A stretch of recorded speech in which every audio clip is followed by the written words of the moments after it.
Hi, welcome to Chapter Book Storytime. I'm Ellen from EVPL Oakland Library, and on today's edition of the Variety Pack, I have a book by an author whose name you might not recognize, but I'm sure that you've heard of one of their most popular series. The author's name is Cressida Cowell. She's a British author, and her most famous series, most popular, is called How to Train Your Dragon. Now you're all saying, oh, I remember. And this is number 10 in the series, How to Seize a Dragon's Jewel. Very funny series. A lot of action, adventure, and silliness. And she's also written a series called How to Be a Pirate. This is called The Heroic Misadventures of Hiccup the Viking. She's written some older chapter books for middle grade readers, such as The Wizards of Once. And today's book I want to share with you is called Which Way to Anywhere. What I like most about this book is the narrator. I think I've said before that I like narrators that talk to the readers, maybe call them dear reader or gentle reader, as if they're letting you in on some more secrets, as if you're their friend, and they're only telling you these secrets about the story, about the characters. Well, the author in Which Way to Anywhere is very powerful. The narrator can manipulate the story. It's as if they have all the different chapters arranged in stacks on the table, and they're moving them back and forth and say, well, I'll start here, but then, oh no, I don't want to do that. So they move them around, and they're very, very, very powerful, and they play a role in the story too. They don't just sit on the sidelines and tell the story. So, Which Way to Anywhere? In the introduction, the narrator introduces themselves. I am the story maker. I have great dark wings that can fly like a bird through time and space and galaxies. I have eyes that see into people's hearts. Climb on my back and fly with me, child, but get a good hold of my neck, for I fly swift. Black holes do not scare me.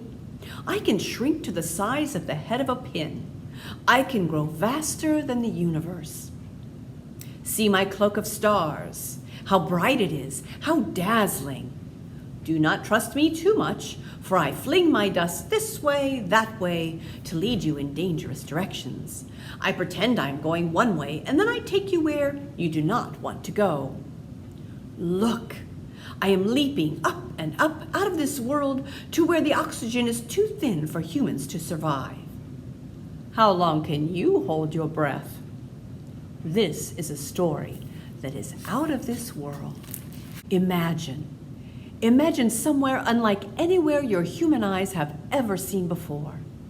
I know this will be hard for you because it is difficult to imagine any other world other than your own, particularly if you are a grown-up and your imagination has become stiff and hard and slow. So remember what it was once like to be a child, if you must, to help you imagine this other world, this other planet. This planet is called Excelsior, and it has 3 moons. One pale orange, one a beautiful turquoise, one purple and green. The sun is redder than your own sun, and many of the mountain ranges are striped, almost as if they are made out of candy.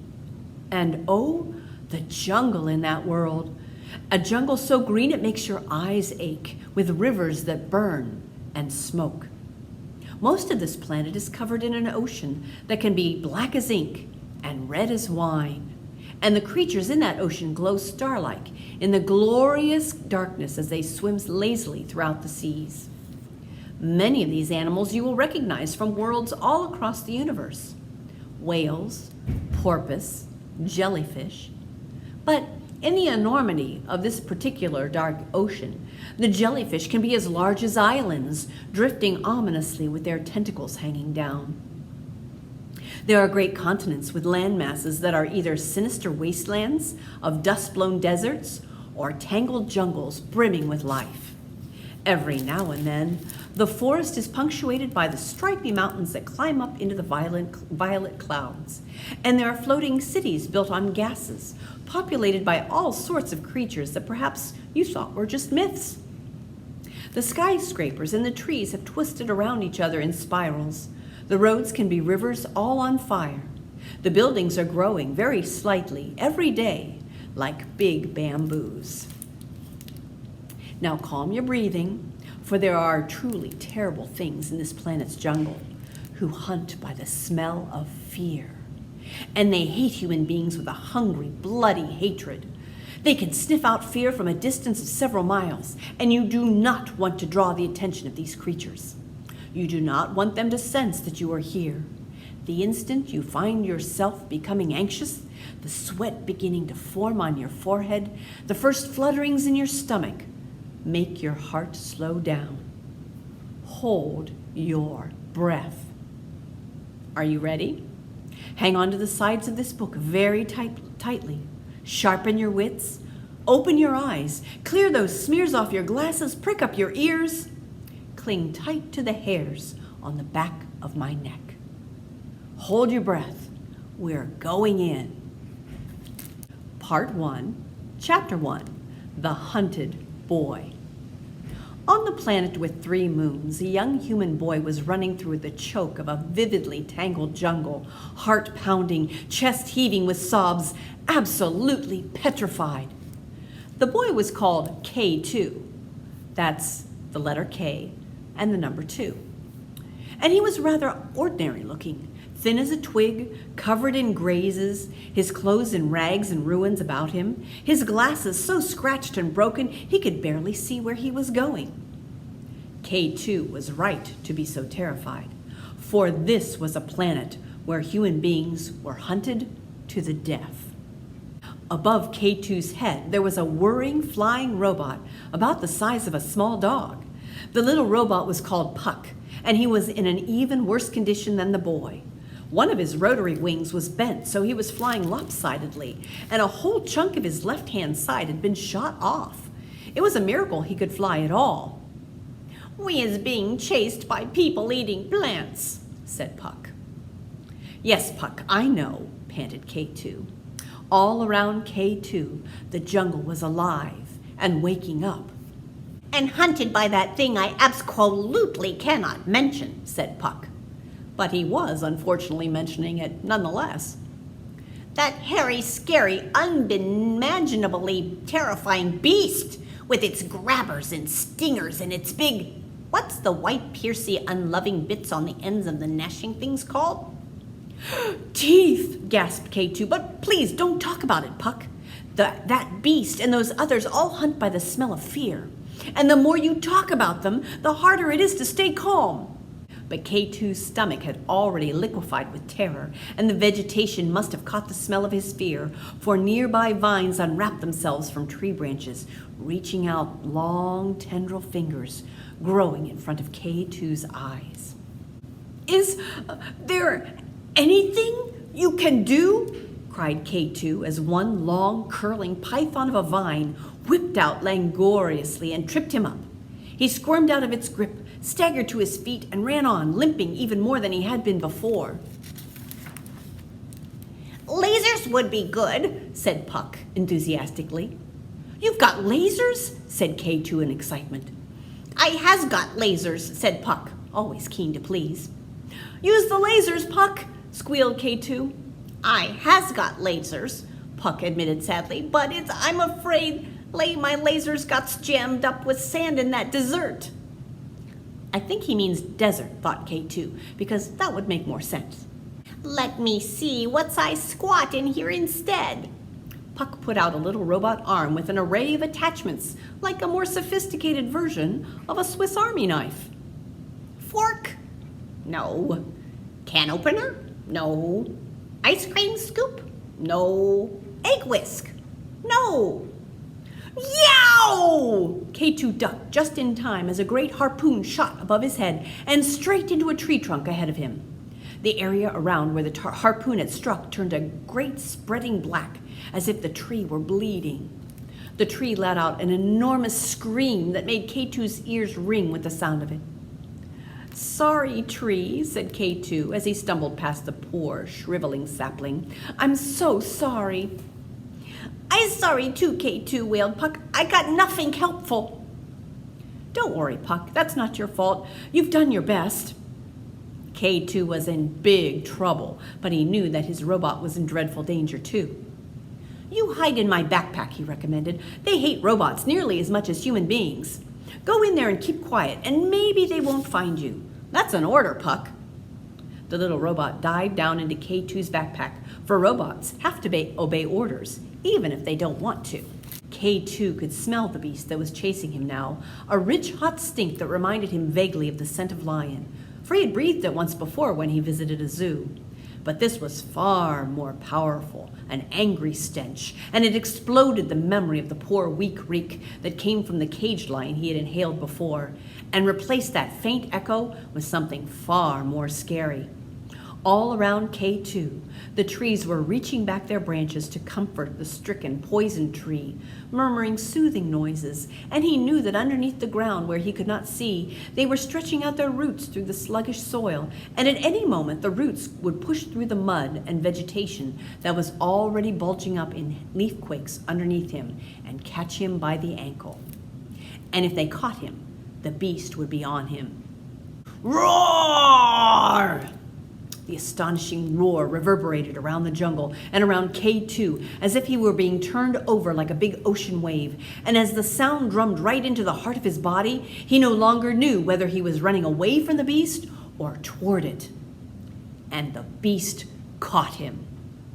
Or, more precisely, another great tendril of vine came licking around K2's ankle, tripping him up, and although he shook it off, he stumbled, and that slight hesitation enabled another tendril to get a good hold of his other foot, and he was chipped over onto the ground, and in 5 seconds flat, wrapped all around with vines and stems as thick as curling ropes, and dragged across the jungle floor to face the beast. No wonder this boy's mother was getting such terrible headaches.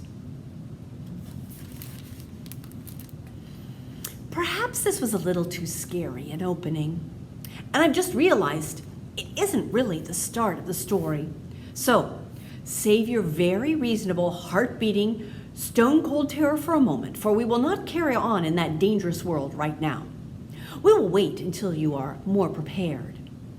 I'll just leave K2 being dragged into who knows what dreadful fate while I go back and explain how and why he was so very far from home in the first place. For K2 was a long, long, long way from home. Let me just check my tablet where I have the official guide to all the worlds in the universe. Yes, I'm right. So many longs, there isn't room to put them all here. I do not know where you are, dear reader. You could be literally anywhere in the numberless galaxies, so this planet may be very familiar to you, or you may have to travel quite a distance to get there. But as you fall into the strange rectangular portal of this book, imagine you are falling through space, mile after soft black mile. Think of a number and times it by 1 billion. From morn to noon you will fall, until suddenly you have arrived at K2's home, a small and unimportant blue planet called Earth. The narrator's tablet has this picture on it. The unofficial guide to all the worlds in all the universe. Planet Earth, all magic has left this planet. Or has it?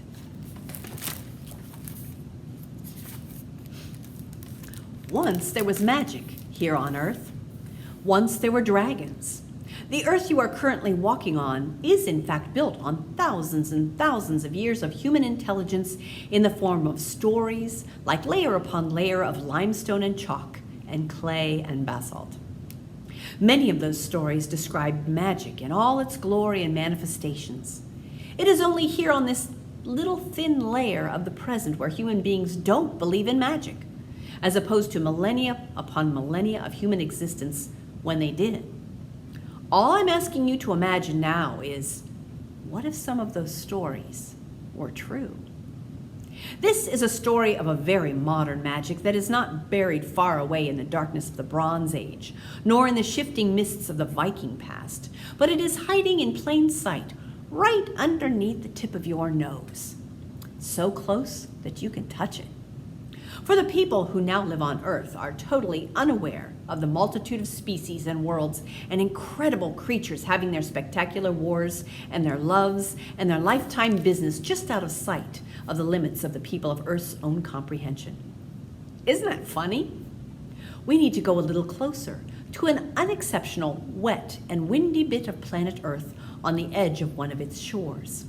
Because we're visiting Earth at a very bad moment when one particular family has unfortunately come to the notice of the most ruthless and imperious and dreadful minds in the infinite galaxies. And as a result, the lives of every single living being on planet Earth are now in danger. Even the lovely birds and the quiet sea creatures who most certainly haven't done anything at all to deserve such merciless attention.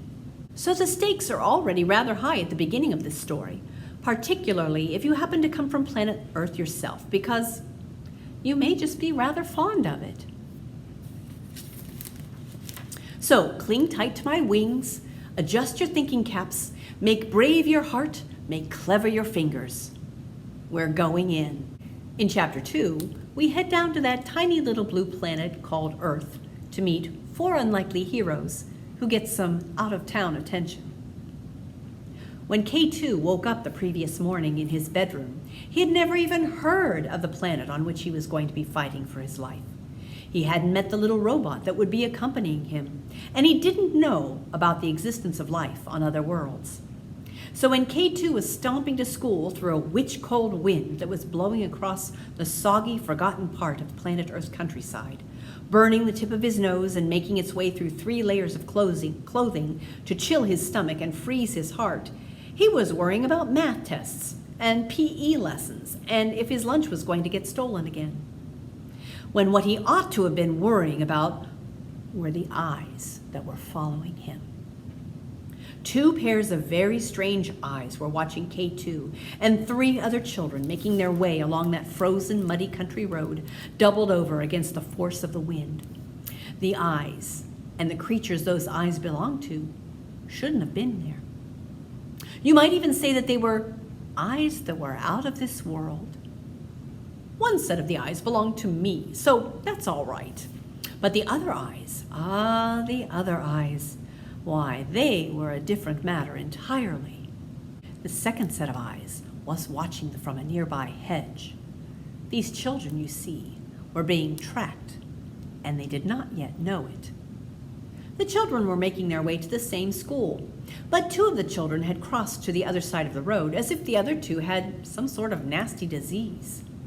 Because these 2 sets of children, whose parents had married each other and who were now expected to be all joyful about it and jumping around, holding hands and skipping like merry little lambs, making a newly blended, happy ever after, ever so modern stepfamily, did not really get on. In fact, just between you and me, some of them absolutely loathed each other. Let me introduce you to these children, and you can decide which one is going to be your favorite. You've already met K2 Ohiro. Yes, that's his last name, Ohiro. He had been named K2 after the 2nd highest mountain in the world because he was from a family of world-famous, very clever adventurers and explorers. So this really ought to have been a good heroic name. But if you're looking for a hero with film star good looks, massive charisma, and amazing physical prowess, well, K2 is not that hero for you. He was a rather unremarkable kid who was always trying his utmost not to stand out in any way, which was tricky when he had a not very ordinary name, lived in a not very ordinary house, and at this moment he was having to wear a not very ordinary pair of glasses with one blacked out lens to correct his lazy eye, which made him resemble a small, earnest, worried-looking pirate. But this isn't just a story about K2, even if you've met him first. It's a story about the whole family. Izzabird was K2's sister and his twin. She was small and chatty and incorrigibly optimistic with a lot of sticky-outy hair and a very determined expression indeed. Most people would have described Izzabird as the most disobedient, cheekiest 12-year-old they had ever met. But K2 knows her best, and he would say, Izza is the most wonderful person in the world. She's clever and funny, and she can't decide whether she's going to be president of everything or an astronaut. She talks all the time, which is great because it means I don't have to. The other two children were called Theo and Mabel, and they had been living perfectly comfortably in the capital city before their father, Daniel Smith, took a job in Soggy Bottom Marsh Place and extremely inconveniently fell in love with Izzabird and K2's mother. Of all the children, K2 had the most obvious potential to be a hero.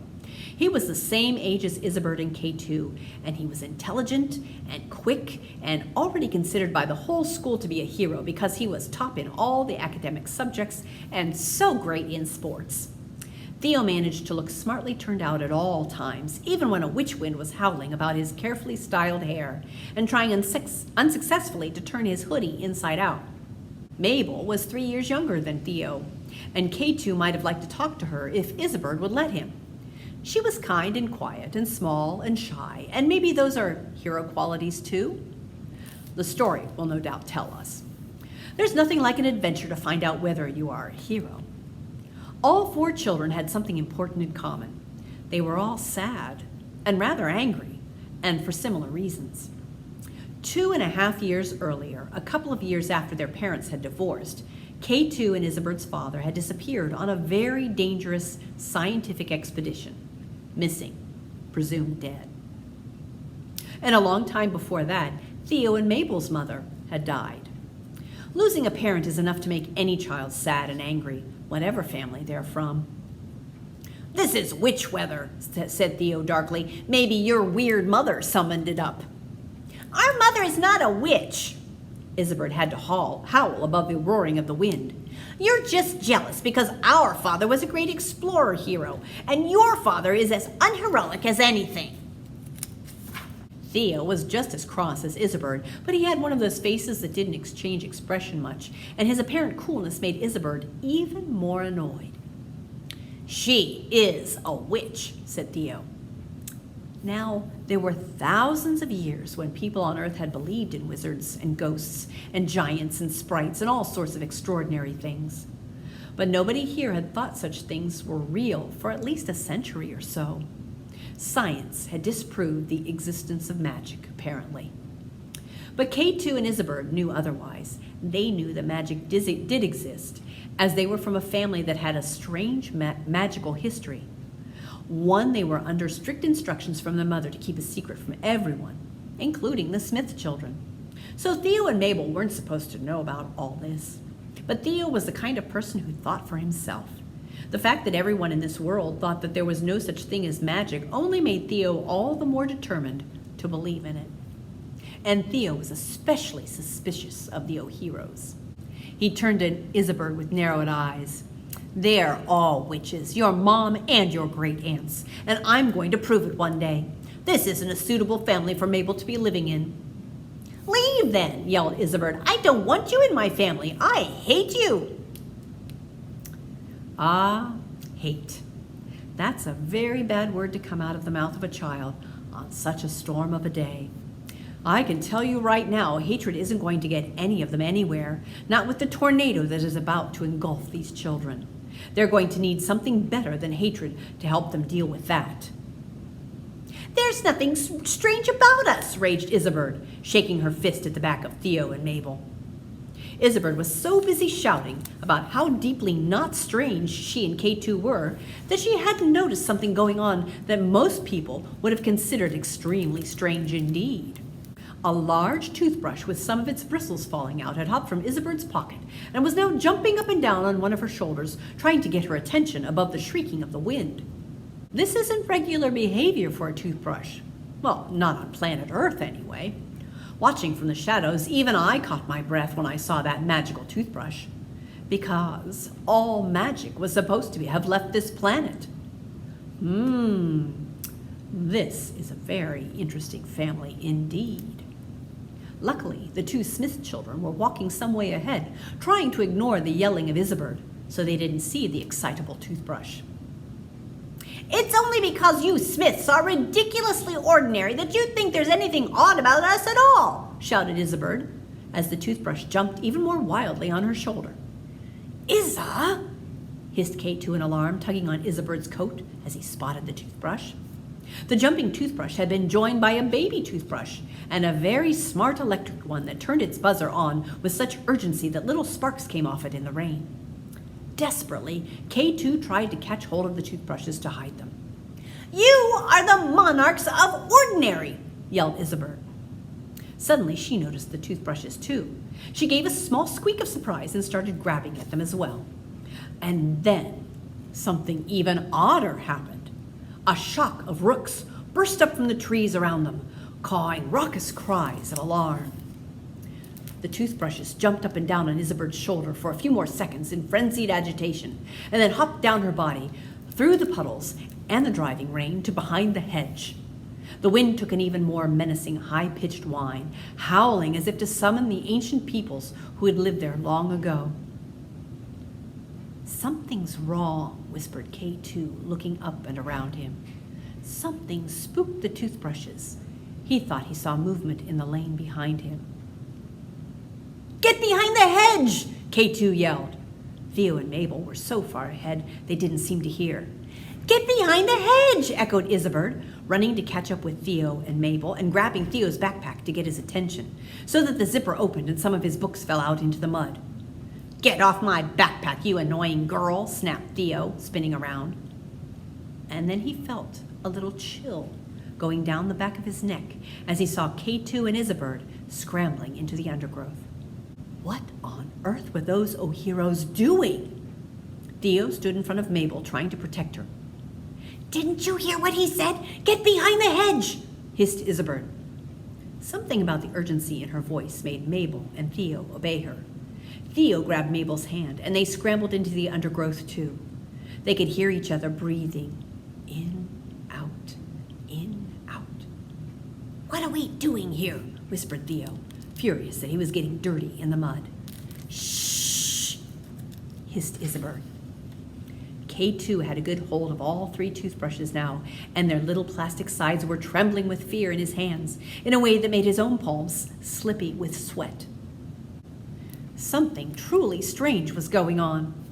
Down the road, something came bounding. The something was the owner of one of those pairs of eyes that had been watching the children without them realizing, and it was the kind of thing that I was perfectly familiar with. But then I have wandered around a bit in the vast and starry paths of the endless dusty universe. It would have been most unusual in the eyes of those children. The something was wearing a huge hooded brown cloak, and it was at least 7 feet tall and running much faster than an ordinary person. In 5 bounds, the something was right in front of them, and then it stopped, and the children's hearts stopped too, in terror.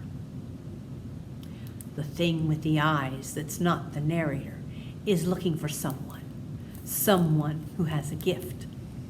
That person, that someone, is K2, the unlikely hero. He draws maps of worlds that are beyond the wildest imaginations, worlds with 600 moons, burning rivers, and dark, twisty jungles alive with plants that hunt by the smell of fear. But what K2 doesn't know is that the maps he draws are real. So that world, Excelsior, from the beginning of the book that the narrator described, K2 is the one who created it. When their baby sister, Annipeck, is kidnapped, the warring stepsiblings have to use K2's gift to find a crossing point into one of those worlds and embark on a daring rescue mission. So now we know why K2 is on Excelsior. But the rest, you'll have to read the book to find out.